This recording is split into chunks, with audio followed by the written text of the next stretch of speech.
हिंदी में यूपीएससी की तैयारी से संबंधित प्रोग्राम्स को देखने के लिए सब्सक्राइब करें स्टडी IQIAS हिंदी। दोस्तों, जैसा कि आप लोग जानते हैं कि हमारे भारत में एक बहुत बड़ा तबका है जो अपना पेट मछली पालन से भरता है, या आप यूं कहें कि पूरे भारत की जो खाद्य सुरक्षा है वो भी मत्स्य पालन इंश्योर करने की क्षमता रखता है।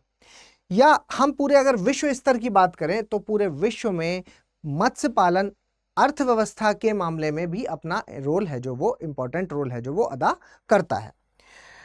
लेकिन इसके साथ साथ एक बहुत बड़ी प्रॉब्लम जो साथ में चल रही है वो है ओवर फिशिंग की प्रॉब्लम। ओवर फिशिंग की प्रॉब्लम है जो वो एक ऐसी प्रॉब्लम है जो हमारे फिश स्टॉक को खत्म करती जा रही है। समझिए इस बात को कि भविष्य में अगर जिस कदर हम मछलियों का दोहन कर रहे हैं या ओवर फिशिंग कर रहे हैं, उस हिसाब से अगर देखा जाए तो आने वाले समय में ये जो जलीय पारिस्थितिकी तंत्र है ये पूरी तरीके से समाप्त होने की क्षमता रखता है। ठीक है, पूरी तरीके से समाप्त होने की क्षमता रखता है अगर ये मछलियों का जो दोहन किया जा रहा है उसको रोका नहीं गया तो। उसी से रिलेटेड आज एक न्यूज़ है, यहां पर आप देख पा रहे हैं, मैं न्यूज़ दिखा दूं पहले आपको। यहां पर आप देख पा रहे हैं कि WTO pact worries the small fisher bodies. WTO ने एक पैक्ट साइन किया। WTO का जो एक पैक्ट है वो पैक्ट बेसिकली बात करता है ओवर फिशिंग की समस्या से निजात पाने के बारे में। और क्योंकि इस प्रॉब्लम को आइडेंटिफाई किया गया है, लेकिन ये जो प्रॉब्लम है ये एक ऐसी प्रॉब्लम है जिसको हम समान रूप से नहीं रख सकते। कहने का मतलब है कि अगर हमने सॉल्यूशन को समान कर दिया तो किसी के लिए फायदा और किसी के लिए नुकसान हो सकता है।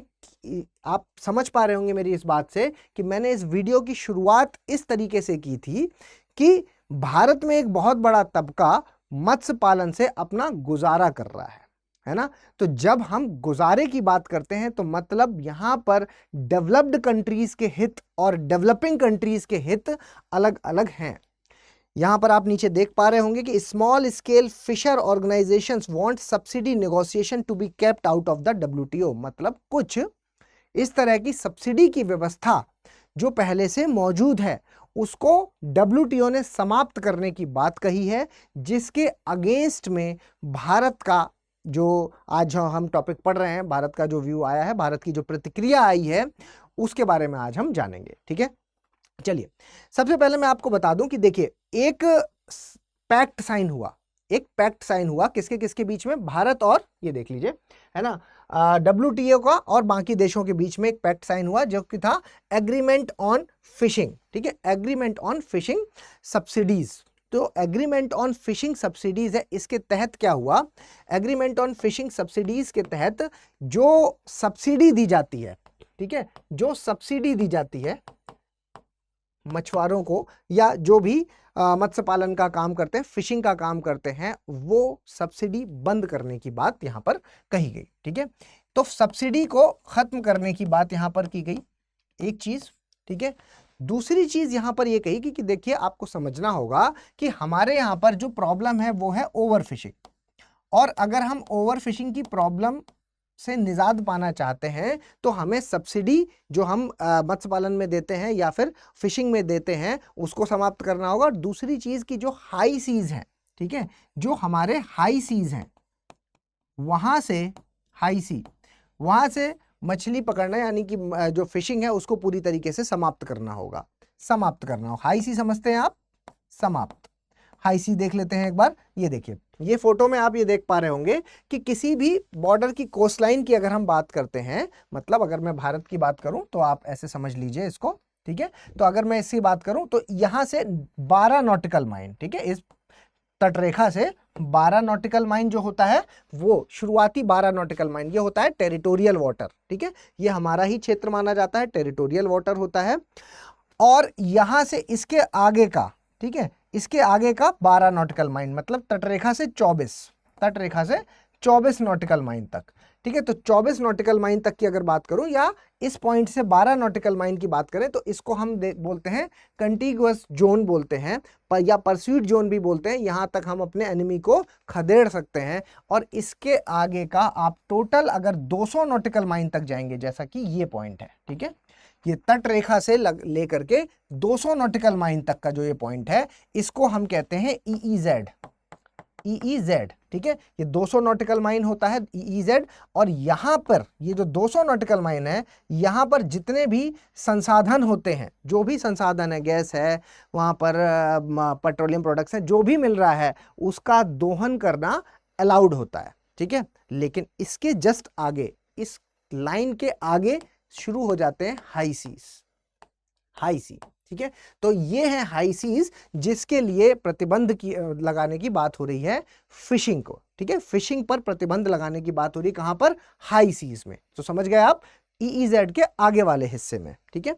तो ये देखिए हाई सीज को पर जो फिशिंग है उसको पूरी तरीके से समाप्त करना होगा। और तीसरी बात ये कि अगर कोई इलीगल तरीके से, मतलब गलत तरीके से फिशिंग कर रहा है, गलत तरीके से, तो वो भी मान्य नहीं होगा, उसको भी बंद करना होगा। इसके लिए सभी देशों को एकजुट होना होगा और एकजुट होकर के सभी देशों को यहाँ पर साथ में आकर के कुछ ऐसे नियम बनाने होंगे अपने देश में जिसमें ओवर फिशिंग को कंट्रोल किया जा सके, जो कि जरूरी भी है, जो कि जरूरी भी है। और भारत भी इस बात को मानता है, ठीक है, जरूरी है और भारत इस बात को पूरी तरीके से मानता है, ठीक है। आप ये बात भी देख पा रहे हैं कि SDG नंबर 14, ठीक है, SDG नंबर 14 है जो, वो क्या बोलता है? लाइफ बिलो वाटर, ठीक है। और इसमें आप 14.6 को अगर देखेंगे तो ये प्रोहिबिट करता है certain forms of fishery subsidies को, फिश की जो सब्सिडीज हैं उनको रोक, उन पर प्रतिबंध लगाने की बात करता है। अब भारत अपने बारे में बोलता है कि भाई देखिए, हम हैं विकासशील देश, ठीक है। हम कैसे हैं? हम हैं विकासशील देश। और क्योंकि हम एक विकासशील देश हैं, तो विकासशील देश के अगर बारे में बात करें तो ये जो हम काम कर रहे हैं, ये हम दो कारणों से करते हैं। कोई भी डेवलपिंग कंट्री होता है, वो जो ये काम कर रहा होता है, उसके दो कारण होते हैं। एक होता है कि भाई अपने देश की खाद्य सुरक्षा को इंश्योर कर पाए, तो यानी कि खाद्य सुरक्षा को इंश्योर करने के लिए करते हैं हम, ठीक है। और दूसरा काम डेवलपिंग कंट्रीज के हिसाब से देखें तो दूसरा काम होता है, जो ये मछुआरे हैं, कुछ लोग तो पूरी तरीके से इन पर ही डिपेंडेंट हैं, तो अपनी लाइवलीहुड के लिए, जीवन बचाने के लिए भी लोग ये काम करते हैं, ठीक है। जीवन चलाने के लिए भी लोग काम करते हैं। तो मूलतः अगर देखेंगे तो भारत में, क्योंकि एक डेवलपिंग कंट्री है और इस तरह के बहुत सारे डेवलपिंग कंट्रीज हैं जो वो इस वजह से अपना काम ये करते हैं। इवन जो हम सब्सिडी देते हैं उसके पीछे भी यही एक कारण है कि हमारे देश की जो खाद्य सुरक्षा है उसको मैनेज किया जा सके। और यहाँ पर ये जो मत्स्य पालन है, ये एक बहुत बड़ा इंपॉर्टेंट रोल अदा करता है, जहाँ पर हम ये तो मानते हैं कि ओवर फिशिंग से हमें निजात पाना है, लेकिन हम ये भी मानते हैं कि अभी इस वक्त हम क्योंकि विकासशील हैं, तो इसलिए हमें ये भी जरूरी है कि सब्सिडी देना होगा, ताकि हम अपनी खाद्य सुरक्षा को मैनेज कर सकें, ठीक है, इंश्योर कर सकें। इस वजह से भारत की तरफ से जो प्रतिक्रिया आई है वो ये है कि ये जो 3 पॉइंट अभी मैंने आपको बताए, जिसमें से ये पहला पॉइंट था, ये जो मैंने आपको बताया कि सब्सिडी खत्म करने की बात कर रहे हैं, इस पॉइंट पर भारत की तरफ से जो प्रतिक्रिया आई है वो ये आई है कि देखिए, किसी भी विकासशील देश की अगर आप बात करते हैं तो उसको आप समान तराजू में नहीं तौल सकते। अगर किसी आप विकसित देश से और विकासशील देश को, दोनों को अगर आप सालाना टारगेट है जो, ठीक है, ये जो टारगेट है, अगर आपने ये दे दिया कि भाई ये जो ईयरली टारगेट है सबका बराबर दे दिया, मान लो कि 10% कम करिए ओवर फिशिंग को, ठीक है, फिशिंग को 10% कम करिए, तो डेवलप्ड वाला तो कर लेगा, लेकिन डेवलपिंग वाले के लिए ये दिक्कत हो सकती है। इसलिए भारत ने किस शब्द का इस्तेमाल किया यहाँ पर? Common but differentiated responsibility. ये शब्द आप लोगों ने एनवायरनमेंट में कई बार सुना होगा। जब कार्बन को कम करने की भी बात होती है तब भी शब्द का इस्तेमाल होता है कि हम सब लोग, जो विकसित देश है और विकासशील देश है, उनके सबके जो टारगेट हैं, ठीक है, टारगेट वो समान नहीं हो सकते, समान नहीं हो सकते, मतलब सेम नहीं हो सकते हमारे टारगेट। हमारी प्रॉब्लम सेम है, कॉमन है, ये तो हम मानते हैं कि कॉमन है, लेकिन हमारी जो जिम्मेदारियां हैं वो अलग अलग हैं, डिफरेंशिएटेड है। ठीक है, तो हमारी जो जिम्मेदारियां हैं, रिस्पॉन्सिबिलिटीज हैं, जो कम करना है, क्योंकि हमारे पास उतनी तकनीक नहीं है, हमारे पास अभी उतना फंड नहीं है कि हम वो सारी चीजें कर पाएं जिससे कि ये प्रॉब्लम एकदम से उसी लेवल पे सॉल्व कर लें जिस लेवल पर डेवलप्ड कंट्री कर पा रहे हैं। ठीक है, तो वो क्योंकि नहीं है, तो इसलिए हमें यहाँ पर डिमांड जो उठ रही है वो ये है कि हमें अलाउ करना होगा आपको, कि WTO को ये अलाउ करना होगा कि डेवलपिंग कंट्रीज के लिए, जो भी विकासशील देश हैं, वो अपने EEZ, भाई EEZ तो वो एरिया है ना जिसमें अलाउड है संसाधनों का दोहन करना, इसमें अलाउड है। ठीक है, तो हम अपने अगर EEZ वाले एरिया से फिशिंग करते हैं, तो इस फिशिंग में, यहां पर अगर हम फिशिंग करते हैं, तो इस क्षेत्र में की गई फिशिंग के लिए हमें सब्सिडी देना अलाउ कीजिए। ठीक है, सब्सिडी है जो वो हम यहां पर देना चाहते हैं अपने लोगों को। ठीक है, तो ये एक डिमांड है जो वो उठ रही है। तो मेरे ख्याल से ये टॉपिक आपको क्लियर हुआ होगा, जो कि एक बहुत ही वाजिब सी डिमांड है कि भाई सबको एक समान तराजू पर आपको नहीं तौलना चाहिए। ठीक है, तो ये भारत के लिए ये जो डिमांड आ रही है। इसके अलावा मैं एक और बात आपके साथ शेयर करना चाहता हूं, जो कि हमारी प्रतिज्ञा बैच, प्रतिज्ञा, ठीक है, प्रतिज्ञा बैच से संबंधित है। आज से ये बैच है जो वो शुरू हो गया है, आज से। और आज से क्योंकि ये बैच शुरू हो गया 18 जुलाई सुबह के 8 बजे। ठीक है, तो आज आप इसमें एडमिशन फटाफट ले लीजिए। इस बैच की जो खासियत है वो ये है कि यहां पर अगर आप एडमिशन लेते हैं प्रतिज्ञा बैच में, तो आपकी सारी फीस वापस कर दी जाएगी। कब? जब आप प्री पास करेंगे 2025 वाला। जब आप 2025 वाला प्री पास करेंगे तो आपकी सारी फीस वापस की जाएगी।